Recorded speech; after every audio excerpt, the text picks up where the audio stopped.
பார்வதி வீட்ல இருக்காங்க. அங்கருந்து விஜயா வராங்க. "வா விஜயா உள்ள வந்து உட்காரு" அப்படின்னு கூப்பிட்டு உட்கார வைக்கிறாங்க. "இங்க பாரு பார்வதி, ஒரு முக்கியமான விஷயம்" அப்படின்னு சொல்றாங்க. "நானு அந்த பொண்ணு வீட்லேருந்து இருக்காங்கல்ல, அவங்கள இங்க வர சொல்லியிருக்கேன் பேசுறதுக்காக" அப்படின்னு பார்வதி சொல்றாங்க. அதுக்குள்ள சிந்தாமணியும் வராங்க. "என்ன மாஸ்டர் எப்படி இருக்கீங்க?" அப்படின்னு கேட்குறாங்க. "நான் நல்லா தான் இருக்கேன். இன்னைக்கு பொண்ணு வீட்லேருந்து வருவாங்க. நாம எல்லாம் 3 பேரும் சேர்ந்து தான் பேசணும்" அப்படின்னு விஜயா சொல்றாங்க. "அதெல்லாம் நல்லபடியா பேசி முடிச்சிடலாம். நீங்க கவலையே படாதீங்க மாஸ்டர்" அப்படின்னு சிந்தாமணி சொல்லிட்டு இருக்காங்க. அதுக்குள்ள அங்கேருந்து வராங்க. வந்தோடனே உட்காந்து பேசிட்டு இருக்காங்க. "நீங்க தான் பொண்ணு வீடா? எப்படி இருக்கீங்க?" அப்படின்னு சொல்லிட்டு. நாங்க நல்லா இருக்கோம்" அப்படின்னு சொல்லிட்டு. "இங்க பாருங்க, பொண்ணு வந்துட்டு வயசு 30 ஆயிடுச்சு" அப்படின்னு சொல்றாங்க. "என்ன 30 வயசு ஆயிடுச்சா? இது வரைக்கும் கல்யாணம் பண்ணாமலையா இருந்தீங்க?" அப்படின்னு விஜயா கேட்குறாங்க. "இல்ல இல்ல, அதெல்லாம் ஒன்றும் இல்லை.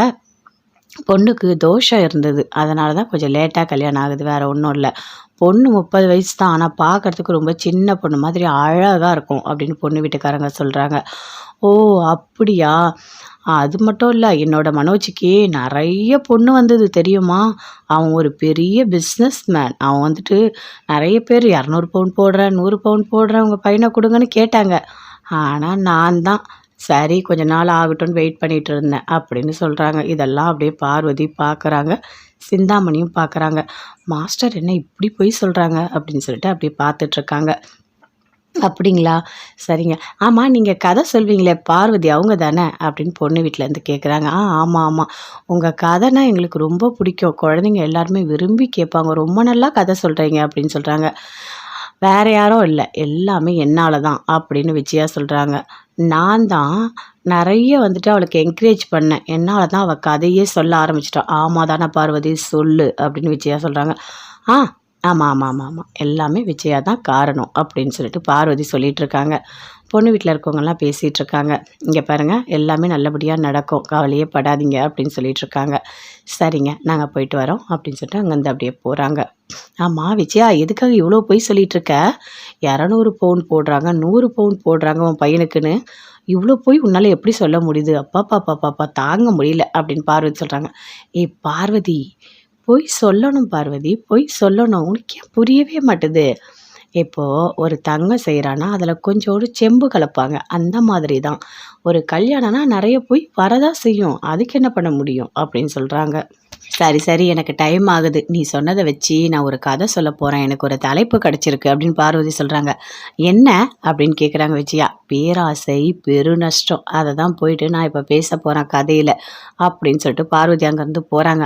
"ஆமா, இவ வேற எப்ப பார்த்தாலும் என்ன ஏதாவது ஒண்ணு பண்ணிட்டே இருப்பா" அப்படின்னு சொல்லிட்டு பார்வதி போனோனே அவங்க பேசிட்டு இருக்காங்க. விஜயா, சிந்தாமணி எல்லாருமே பேசிட்டு இருக்காங்க. "மாஸ்டர் நீங்க பாருங்க பொண்ணு, எல்லாம் நல்லபடியா அமையும். நீங்க கவலையே படாதீங்க. சரி வாங்க நம்ம போலாம்" அப்படின்னு சொல்லிட்டு அங்கேருந்து அப்படியே போறாங்க. வீட்ல ரோகிணி இருக்காங்க. அவங்க அம்மாவும் இருக்காங்க. அங்கேருந்து சிந்தாமணி வராங்க. வாங்க வாங்க" அப்படின்னு கூப்பிட்டுட்டு இருக்காங்க. கூப்பிட்டு உட்கார வச்சுட்டு இருக்காங்க. "இங்க பாரு ரோகிணி, ஒரு முக்கியமான விஷயம் உன்கிட்ட சொல்லணும். அதுக்கு தான் நான் வந்திருக்கேன்" அப்படின்னு சொல்றாங்க. "என்ன ஆன்ட்டி சொல்லுங்க நீங்க." "இங்க பாரு, உன்னோட மாமியார் இருக்காங்கல்ல, ஆமா, அவங்க மனோஜுக்கு பொண்ணு பார்த்துருக்காங்க தெரியுமா?" "அப்படியா?" அப்படின்னு சொல்லிட்டு அப்படியே கேட்டுட்டு இருக்காங்க ரோகிணி. "அது ஏதோ கொஞ்சம் பணக்கார பொண்ணா பார்க்குறாங்க போல இருக்கு. அதுவும் பார்வதி வீட்ல வச்சு தான் பொண்ணு பார்த்தாங்க தெரியுமா? அந்த பொண்ணோட வீட்டுக்காரங்கலாம் வந்தாங்க. நாங்கலாம் ஓரளவுக்கு பேசியிருக்கோம். ஒரு வழியா கல்யாணம் நல்லபடியா நடந்துரும்" அப்படின்னு சொல்றாங்க. அத கேட்டோனே அப்படியே ரோகிணிக்கு கோவமா வருது. வீட்ல இருக்க பொருளெல்லாம் போட்டு அப்படியே உடைக்கிறாங்க. அங்கேருந்து அப்படியே வராங்க. மனோஜ போய் பார்க்கணும், பேசணும், கடைக்கு போகணும்னு சொல்லிட்டு ரோகிணி வராங்க. கடையில மனோஜ் எப்பவும் போல இருக்காரு. அங்க சந்தோஷ் அப்படியே முடியாம நடந்து வராரு. "ஐயோ! முடியலையே அம்மா, என்னால முடியலையே" அப்படின்னு சொல்லிட்டு. இதெல்லாம் பார்த்து ஜீவா சிரிக்கிறாங்க.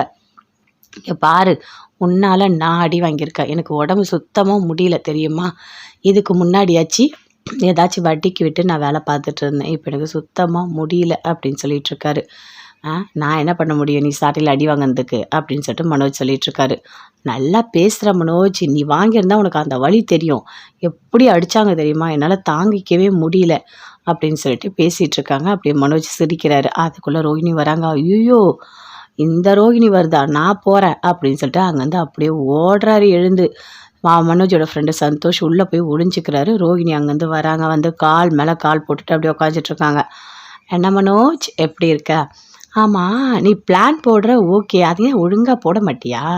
எதுக்காக நீ இப்படி சொதப்பிட்டு இருக்க? நீ தான் ஒழுங்கா பிளான் போட மாட்டேன்னு எனக்கு தெரியும். உன்னோட ஃப்ரெண்டு அத விட வேஸ்ட்டு. அவன் ஒரு ஆளு, அவன் ஒரு பிளான் குடுத்தா, நீ பண்ண பாத்தியா? சரியான காமெடி அப்படின்னு ரோகிணி சொல்லிட்டே இருக்காங்க. இங்க பாரு மனோஜ், என்ன உனக்கு வீட்ல பொண்ணு பார்க்குறாங்களா? அப்படின்னு ரோகிணி கேட்குறாங்க.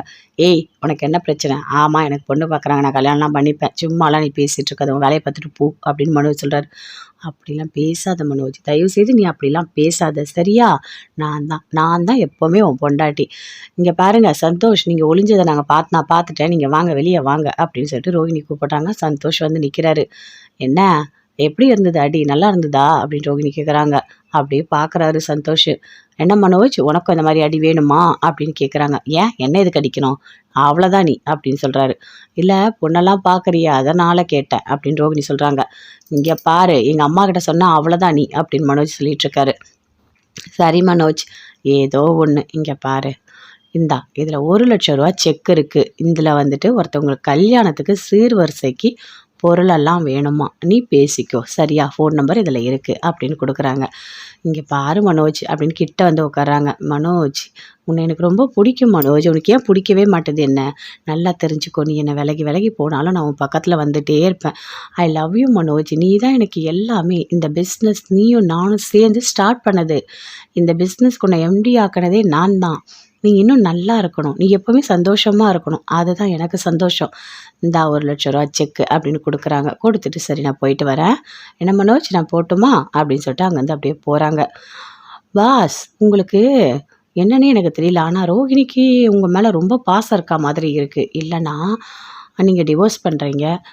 அவன் தான் டிவோர்ஸ் பண்ணுறானே, எதுக்கு அவனுக்கு இதெல்லாம் பண்ணணும்னு நினைப்பாங்க. ஆனால் ரோகிணி வந்து உங்களுக்கு பிஸ்னஸ் கொடுக்குறாங்க. அப்போது உங்கள அவங்க உண்மையா தான் லவ் பண்ணுறாங்க அப்படின்னு ஜீவா சொல்கிறாங்க. ஆமாம் ஆமாம், உண்மையாக தான் லவ் பண்ணுறா. இதுங்க வேற. ஐயோ கடவுளே அப்படின்னு சொல்லிட்டு அப்படியே சந்தோஷ் பார்க்குறாரு. எதுவுமே பேசவே இல்லை. அப்படியே மனோஜ் ஒரு செகண்ட் யோசிக்கிறாரு. ஆமாம், ரோஹிணி நமக்கு நல்லது தானே நினைக்கிறா. ஆனால் அவள் என்ன தெரியுமா பண்ணியிருக்கா, எனக்கு ரொம்ப கெடுதல் பண்ணியிருக்கா அப்படின்னு சொல்லிட்டு மனோஜ் சொல்கிறாரு. ஏற்கனவே ஒருத்தவனை கல்யாணம் பண்ணிட்டு ஏமாற்றி என்னை கல்யாணம் பண்ணியிருக்கா.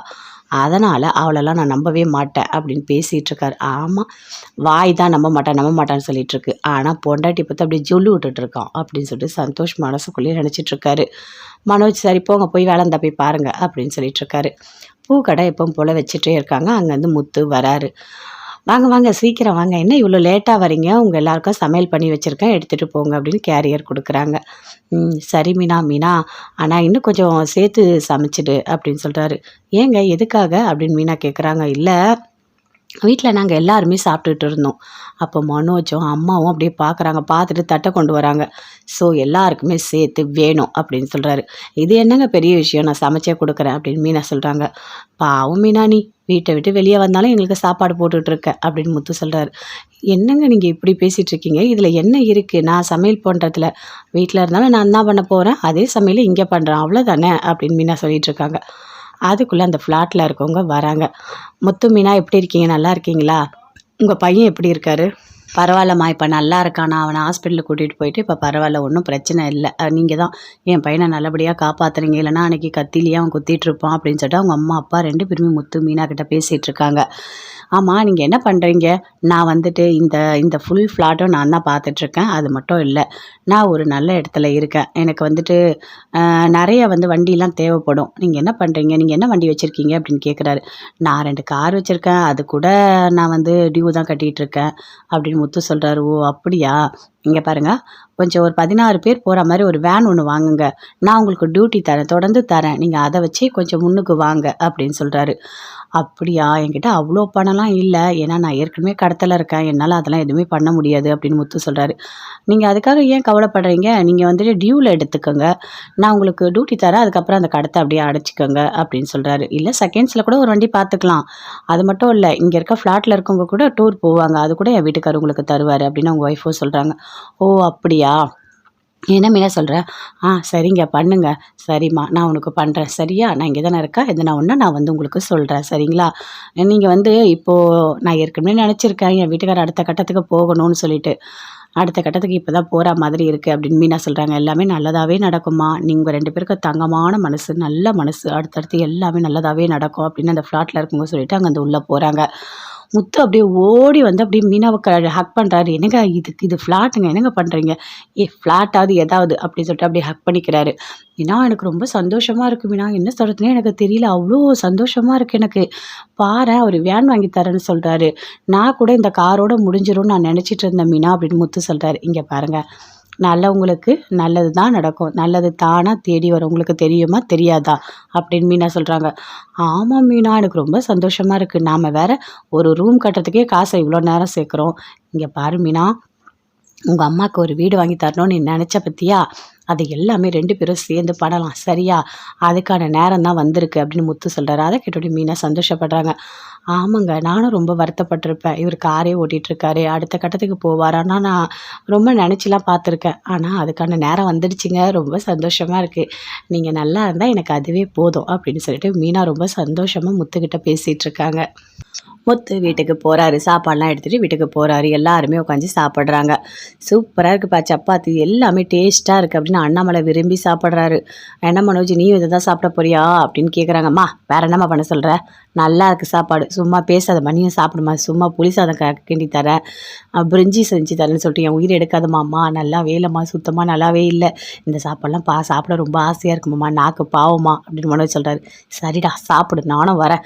இங்கே பாருங்க, நீங்களாம் எதுவும் நினச்சிக்காதீங்க, நான் வந்து எனக்காக மட்டும் தனியாக ஏன் சமைக்கணும்னு தான் நான் சமைக்கல, அதனால தான் நான் இந்த சாப்பாடை சாப்பிட்றேன், நீங்கள்லாம் என்னை தப்பாக நினச்சிக்காதீங்க அப்படின்னு விஜயா சொல்கிறாங்க. ஆமாம் விஜயா, நீ பண்ணுறதெல்லாம் ஓகே, இதில் தப்பு வேறு நாங்கள் நினைக்க போகிறோமா? அதெல்லாம் ஒன்றும் இல்லை, 2 பேரும் சேர்ந்து சாப்பிடுங்க. மீனா எல்லாருக்கும் சேர்த்து தான் சமைச்சு கொடுத்துருக்கா. சரியா? சாப்பிடுங்க, அதெல்லாம் ஒன்றும் இல்லை, எல்லாமே டேஸ்ட்டாக சூப்பராக இருக்குது. என்ன ஒன்று, இங்கேருந்து போயும் அங்கேயும் சமையல் பண்ணிகிட்டு இருக்கா, அதுதான் ரொம்ப கஷ்டமாக இருக்குது அப்படின்னு அண்ணாமலை சொல்கிறாரு. அப்பா நானும் இதை கேட்டேன்ப்பா மீனா கிட்ட, நீ ரொம்ப கஷ்டப்படுறேன்னு சொல்லிட்டு அதுக்கு மீனா சொன்னான். அதெல்லாம் ஒன்றும் இல்லைங்க, நான் வீட்டில் இருக்கும்போது சமையல் பண்ணுவேன், அதையும் நான் இங்கே பண்ணுறேன், அவ்வளோதான், வேறு ஒன்றும் இல்லைங்க அப்படின்னு சொல்கிறா.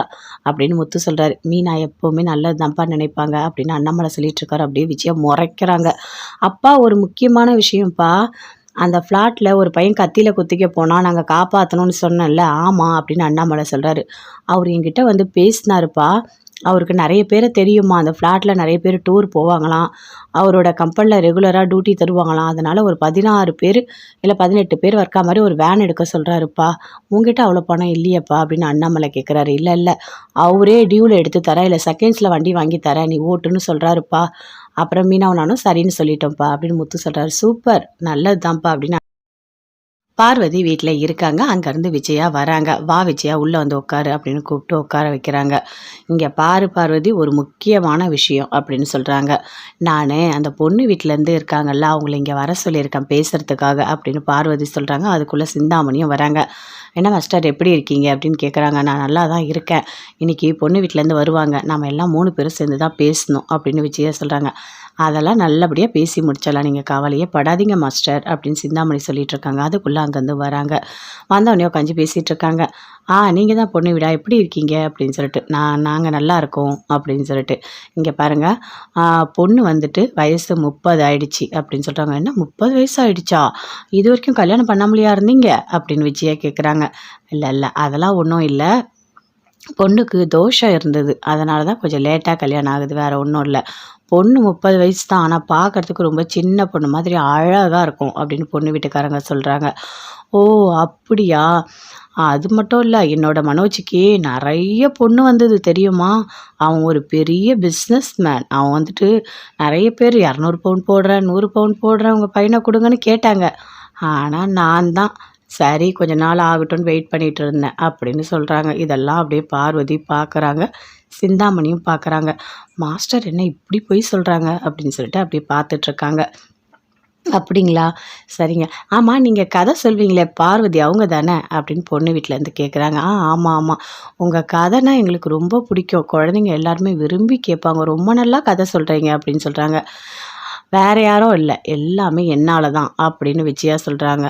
"நான் தான் நிறைய வந்துட்டு அவளுக்கு என்கரேஜ் பண்ணேன், என்னால் தான் அவள் கதையே சொல்ல ஆரம்பிச்சிட்டா." "ஆமாம் தானே பார்வதி, சொல்லு" அப்படின்னு விஜயா சொல்கிறாங்க. "ஆ ஆமாம் ஆமாம் ஆமாம் ஆமாம், எல்லாமே விஜயா தான் காரணம்" அப்படின்னு சொல்லிட்டு பார்வதி சொல்லிட்டு இருக்காங்க. பொண்ணு வீட்டில் இருக்கவங்கலாம் பேசிகிட்டு இருக்காங்க. "இங்கே பாருங்கள், எல்லாமே நல்லபடியாக நடக்கும், கவலையே படாதீங்க" அப்படின்னு சொல்லிட்டு இருக்காங்க. "சரிங்க, நாங்கள் போயிட்டு வரோம்" அப்படின்னு சொல்லிட்டு அங்கேருந்து அப்படியே போகிறாங்க. "ஆமாம் விஜயா, எதுக்காக இவ்வளோ பொய் சொல்லிட்டு இருக்க? 200 பவுன் போடுறாங்க, 100 பவுன் போடுறாங்க உன் பையனுக்குன்னு, இவ்வளோ போய் உன்னால் எப்படி சொல்ல முடியுது? அப்பாப்பாப்பாப்பா தாங்க முடியல அப்படின்னு பார்வதி சொல்கிறாங்க. ஏய் பார்வதி, பொய் சொல்லணும் பார்வதி, பொய் சொல்லணும். உனக்கு ஏன் புரியவே மாட்டுது? இப்போ ஒரு தங்கம் செய்கிறான்னா அதில் கொஞ்சோண்டு செம்பு கலப்பாங்க. அந்த மாதிரி தான் ஒரு கல்யாணம்னா நிறைய பொய் வரதான் செய்யும். அதுக்கு என்ன பண்ண முடியும் அப்படின்னு சொல்கிறாங்க. சரி சரி, எனக்கு டைம் ஆகுது. நீ சொன்னதை வச்சு நான் ஒரு கதை சொல்ல போகிறேன். எனக்கு ஒரு தலைப்பு கிடச்சிருக்கு அப்படின்னு பார்வதி சொல்கிறாங்க. என்ன அப்படின்னு கேட்குறாங்க விஜயா. பேராசை பெருநஷ்டம், அதை தான் போயிட்டு நான் இப்போ பேச போகிறேன் கதையில் அப்படின்னு சொல்லிட்டு பார்வதி அங்கேருந்து போகிறாங்க. ஆமாம், இவ வேற எப்போ பார்த்தாலும் என்னை ஏதாவது ஒன்று பண்ணிகிட்டே இருப்பா அப்படின்னு சொல்லிட்டு பார்வதி போனோடனே அவங்க பேசிகிட்டு இருக்காங்க. விஜயா, சிந்தாமணி எல்லாருமே பேசிகிட்டு இருக்காங்க. மாஸ்டர் நீங்கள் பாருங்கள், பொண்ணு எல்லாம் நல்லபடியாக அமையும், நீங்கள் கவலையப்படாதீங்க, சரி வாங்க நம்ம போகலாம் அப்படின்னு சொல்லிட்டு அங்கேருந்து அப்படியே போகிறாங்க. வீட்டில் ரோகிணி இருக்காங்க, அவங்க அம்மாவும் இருக்காங்க. அங்கேருந்து சிந்தாமணி வராங்க. வாங்க வாங்க அப்படின்னு கூப்பிட்டு உட்கார வச்சிட்ருக்காங்க. இங்கே பாரு ரோகிணி, ஒரு முக்கியமான விஷயம் உங்ககிட்ட சொல்லணும், அதுக்கு தான் நான் வந்திருக்கேன் அப்படின்னு சொல்கிறாங்க. என்ன ஆண்டி சொல்லுங்கள் நீங்கள். இங்கே பாரு, உன்னோட மாமியார் இருக்காங்கல்ல, ஆமாம், அவங்க மனோஜுக்கு பொண்ணு பார்த்துருக்காங்க தெரியுமா? அப்படியா அப்படின்னு சொல்லிட்டு அப்படியே கேட்டுட்ருக்காங்க ரோகிணி. அது ஏதோ கொஞ்சம் பணக்கார பொண்ணாக பார்க்குறாங்க போல இருக்குது. அதுவும் பார்வதி வீட்டில் வச்சு தான் பொண்ணு பார்த்தாங்க தெரியுமா? அந்த பொண்ணோட வீட்டுக்காரங்களாம் வந்தாங்க. நாங்களாம் ஓரளவுக்கு பேசியிருக்கோம். ஒரு வழியாக கல்யாணம் நல்லபடியாக நடந்துடும் அப்படின்னு சொல்கிறாங்க. அதை கேட்டோன்னே அப்படியே ரோகிணிக்கு கோவமாக வருது. வீட்டில் இருக்க பொருளெல்லாம் போட்டு அப்படியே உடைக்கிறாங்க. அங்கேருந்து அப்படியே வராங்க. மனோஜை போய் பார்க்கணும், பேசணும், கடைக்கு போகணும்னு சொல்லிட்டு ரோகிணி வராங்க. கடையில் மனோஜ் எப்பவும் போல் இருக்கார். அங்கே சந்தோஷ் அப்படியே முடியாமல் நடந்து வராரு. ஐயோ முடியலையே அம்மா, என்னால் முடியலையே அப்படின்னு சொல்லிட்டு இதெல்லாம் பார்த்து ஜீவா சிரிக்கிறாங்க. இங்கே பாரு, உன்னால் நான் அடி வாங்கியிருக்கேன், எனக்கு உடம்பு சுத்தமாக முடியல தெரியுமா? இதுக்கு முன்னாடியாச்சு ஏதாச்சும் வட்டிக்கு விட்டு நான் வேலை பார்த்துட்டு இருந்தேன், இப்போ எனக்கு சுத்தமாக முடியல அப்படின்னு சொல்லிகிட்ருக்காரு. நான் என்ன பண்ண முடியும் நீ சாட்டையில் அடி வாங்கினதுக்கு அப்படின்னு சொல்லிட்டு மனோஜ் சொல்லிகிட்ருக்காரு. நல்லா பேசுகிற மனோஜ், நீ வாங்கியிருந்தா உனக்கு அந்த வழி தெரியும். எப்படி அடித்தாங்க தெரியுமா? என்னால் தாங்கிக்கவே முடியல அப்படின்னு சொல்லிட்டு பேசிகிட்ருக்காங்க. அப்படியே மனோஜ் சிரிக்கிறாரு. அதுக்குள்ளே ரோகிணி வராங்க. ஐயோ, இந்த ரோகிணி வருதா, நான் போகிறேன் அப்படின்னு சொல்லிட்டு அங்கேருந்து அப்படியே ஓடுறாரு எழுந்து. மனோஜோட ஃப்ரெண்டு சந்தோஷ் உள்ளே போய் ஒளிஞ்சிக்கிறாரு. ரோகிணி அங்கேருந்து வராங்க. வந்து கால் மேலே கால் போட்டுட்டு அப்படியே உட்காந்துட்ருக்காங்க. என்ன மனோஜ், எப்படி இருக்க? ஆமாம், நீ பிளான் போடுற ஓகே, அது ஏன் ஒழுங்காக போட மாட்டியா? எதுக்காக நீ இப்படி சொதப்பிட்டு இருக்க? நீ தான் ஒழுங்காக பிளான் போட மாட்டேன்னு எனக்கு தெரியும். உன்னோட ஃப்ரெண்டு அதை விட வேஸ்ட்டு. அவன் ஒரு ஆள், அவன் ஒரு பிளான் கொடுத்தா நீ பண்ண பற்றியா சரியான காமெடி அப்படின்னு ரோகிணி சொல்லிகிட்டே இருக்காங்க.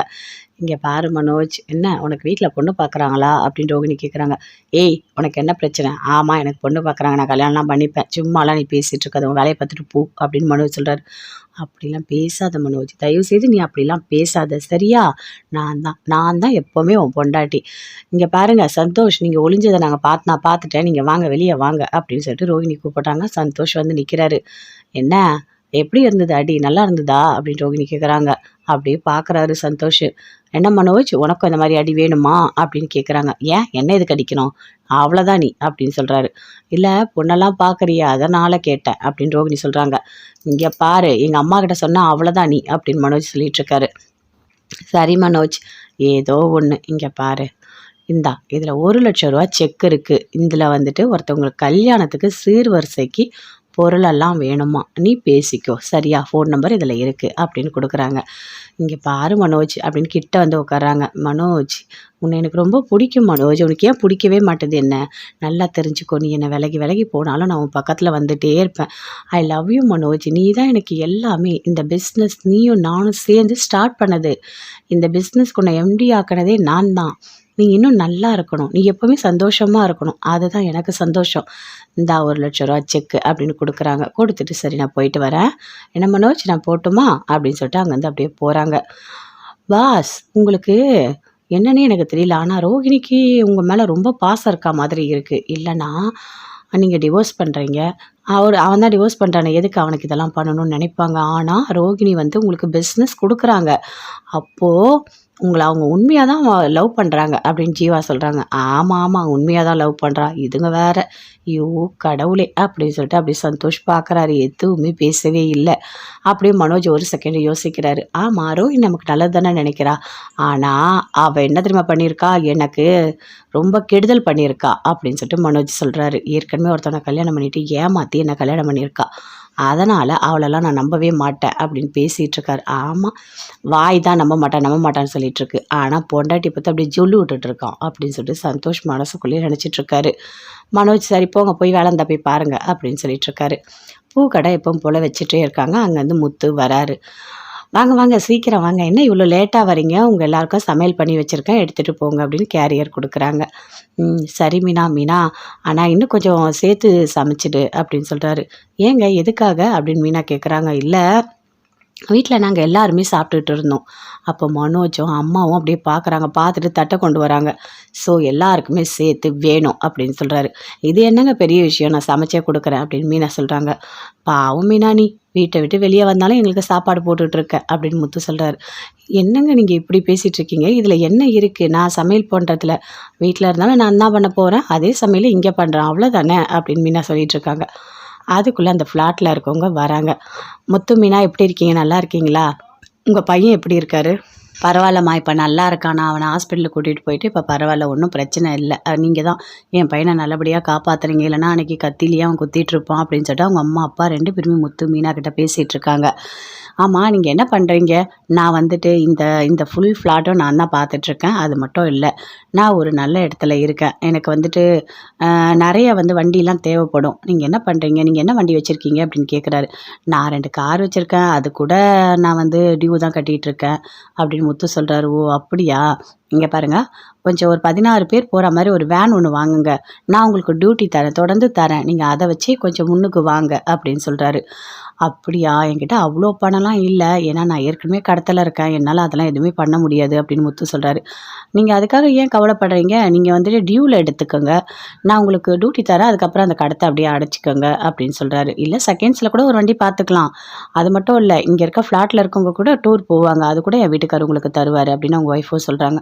ஓ அப்படியா, என்ன மீனா சொல்கிற, சரிங்க பண்ணுங்க, சரிம்மா நான் உனக்கு பண்ணுறேன் சரியா, நான் இங்கே தானே இருக்கேன், எதுனா ஒன்று நான் உங்களுக்கு சொல்கிறேன் சரிங்களா, நீங்கள் இப்போது நான் ஏற்கனவே நினச்சிருக்கேன் என் வீட்டுக்காரர் அடுத்த கட்டத்துக்கு போகணும்னு சொல்லிட்டு, அடுத்த கட்டத்துக்கு இப்போ தான் போகிற மாதிரி இருக்குது அப்படின்னு மீனா சொல்கிறாங்க. எல்லாமே நல்லதாகவே நடக்குமா, நீங்கள் 2 பேருக்கு தங்கமான மனசு, நல்ல மனசு, அடுத்தடுத்து எல்லாமே நல்லதாகவே நடக்கும் அப்படின்னு அந்த ஃப்ளாட்டில் இருக்குங்க சொல்லிட்டு அங்கே உள்ளே போகிறாங்க.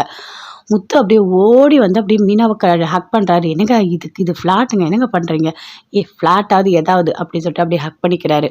மீனா எனக்கு ரொம்ப சந்தோஷமாக இருக்குது மீனா, என்ன சொல்கிறதுனே எனக்கு தெரியல, அவ்வளோ சந்தோஷமாக இருக்குது எனக்கு, பாரேன் அவர் வேன் வாங்கி தரேன்னு சொல்கிறாரு, நான் கூட இந்த காரோட முடிஞ்சிரும்னு நான் நினச்சிட்டு இருந்தேன் மீனா அப்படின்னு முத்து சொல்கிறாரு. இங்கே பாருங்கள், நல்லவங்களுக்கு நல்லது தான் நடக்கும், நல்லது தானாக தேடி வரும், உங்களுக்கு தெரியுமா தெரியாதா அப்படின்னு மீனா சொல்கிறாங்க. ஆமாம் மீனா, எனக்கு ரொம்ப சந்தோஷமாக இருக்குது, நாம் வேறு ஒரு ரூம் கட்டுறதுக்கே காசை இவ்வளோ நேரம் சேர்க்குறோம், இங்கே பாரு மீனா, உங்கள் அம்மாவுக்கு ஒரு வீடு வாங்கி தரணும்னு நீ நினச்ச பற்றியா, அது எல்லாமே 2 பேரும் சேர்ந்து பண்ணலாம் சரியா, அதுக்கான நேரம் தான் வந்திருக்கு அப்படின்னு முத்து சொல்கிறாரு. அதை கேட்டோட மீனா சந்தோஷப்படுறாங்க. ஆமாங்க, நானும் ரொம்ப வருத்தப்பட்டிருப்பேன், இவர் காரே ஓட்டிகிட்ருக்காரு, அடுத்த கட்டத்துக்கு போவார், ஆனால் நான் ரொம்ப நினச்சிலாம் பார்த்துருக்கேன், ஆனால் அதுக்கான நேரம் வந்துடுச்சுங்க, ரொம்ப சந்தோஷமாக இருக்குது, நீங்கள் நல்லா இருந்தால் எனக்கு அதுவே போதும் அப்படின்னு சொல்லிட்டு மீனா ரொம்ப சந்தோஷமாக முத்துக்கிட்ட பேசிகிட்டு இருக்காங்க. முத்து வீட்டுக்கு போகிறாரு, சாப்பாடெலாம் எடுத்துகிட்டு வீட்டுக்கு போகிறாரு, எல்லாருமே உட்காந்து சாப்பிட்றாங்க. சூப்பராக இருக்குப்பா சப்பாத்தி, எல்லாமே டேஸ்ட்டாக இருக்குது அப்படின்னு அண்ணாமலை விரும்பி சாப்பிட்றாரு. என்ன மனோஜ் நீயும் இதை தான் சாப்பிட போறியா அப்படின்னு கேட்குறாங்கம்மா, வேறு என்னம்மா பண்ண சொல்கிற, நல்லா இருக்குது சாப்பாடு, சும்மா பேசாதம்மா, நீயும் சாப்பிடுமா, சும்மா புளி சாதம் கிண்டி தரேன், பிரிஞ்சி செஞ்சு தரேன்னு சொல்லிட்டு என் உயிர் எடுக்காதம்மாம்மா, நல்லா வேலைம்மா, சுத்தமாக நல்லாவே இல்லை, இந்த சாப்பாடெலாம் சாப்பிட ரொம்ப ஆசையாக இருக்குமாம்மா, நாக்கு பாவமா அப்படின்னு மனோஜ் சொல்கிறாரு. சரிடா சாப்பிடு, நானும் வரேன், இங்கே பாருங்கள் நீங்களாம் எதுவும் நினச்சிக்காதீங்க, நான் எனக்காக மட்டும் தனியாக ஏன் சமைக்கணும்னு தான் நான் சமைக்கல, அதனால தான் நான் இந்த சாப்பாடை சாப்பிட்றேன், நீங்கள்லாம் என்னை தப்பாக நினச்சிக்காதீங்க அப்படின்னு விஜயா சொல்கிறாங்க. ஆமாம் விஜயா, நீ பண்ணுறதெல்லாம் ஓகே, இதில் தப்பு வேறு நாங்கள் நினைக்க போகிறோமா, அதெல்லாம் ஒன்றும் இல்லை, 2 பேரும் சேர்ந்து சாப்பிடுங்க, மீனா எல்லாருக்கும் சேர்த்து தான் சமைச்சு கொடுத்துருக்கா, சரியா சாப்பிடுங்க, அதெல்லாம் ஒன்றும் இல்லை, எல்லாமே டேஸ்ட்டாக சூப்பராக இருக்குது, என்ன ஒன்று இங்கேருந்து போயும் அங்கேயும் சமையல் பண்ணிகிட்டு இருக்கா, அதுதான் ரொம்ப கஷ்டமாக இருக்குது அப்படின்னு அண்ணாமலை சொல்கிறாரு. அப்பா நானும் இதை கேட்டேன்ப்பா மீனா கிட்ட, நீ ரொம்ப கஷ்டப்படுறேன்னு சொல்லிட்டு அதுக்கு மீனா சொன்னான், அதெல்லாம் ஒன்றும் இல்லைங்க, நான் வீட்டில் இருக்கும்போது சமையல் பண்ணுவேன், அதையும் நான் இங்கே பண்ணுறேன், அவ்வளோதான், வேறு ஒன்றும் இல்லைங்க அப்படின்னு சொல்கிறா அப்படின்னு முத்து சொல்கிறாரு. மீனா எப்போவுமே நல்லது தான்ப்பா நினைப்பாங்க அப்படின்னு அண்ணாமலை சொல்லிட்டு இருக்காரு. அப்படியே விஜயா முறைக்கிறாங்க. அப்பா ஒரு முக்கியமான விஷயம்ப்பா, அந்த ஃப்ளாட்டில் ஒரு பையன் கத்தியில் குத்திக்க போனால் நாங்கள் காப்பாற்றணும்னு சொன்னேன்ல, ஆமாம் அப்படின்னு அண்ணாமலை சொல்கிறாரு. அவர் என்கிட்ட பேசினாருப்பா, அவருக்கு நெறைய பேர தெரியுமா. அந்த ஃப்ளாட்ல நெறைய பேர் டூர் போவாங்களாம். அவரோட கம்பெனில ரெகுலரா டியூட்டி தருவாங்களாம். அதனால ஒரு 16 பேரு, இல்ல 18 பேர் வர்க்கா மாரி ஒரு வேன் எடுக்க சொல்றாருப்பா. "உன்கிட்ட அவ்வளோ பணம் இல்லையேப்பா" அப்படின்னு அண்ணாமலை கேட்குறாரு. "இல்ல, இல்ல. அவரே டியூல எடுத்து தரேன், இல்ல செகண்ட்ஸ்ல வண்டி வாங்கி தரேன். நீ ஓட்டுன்னு சொல்றாருப்பா." அப்புறம் மீனாவும் நானும் சரின்னு சொல்லிட்டோம்ப்பா அப்படின்னு முத்து சொல்றாரு. "சூப்பர்! நல்லது தான்ப்பா" அப்படின்னு அண்ணாமலை சொல்றாரு.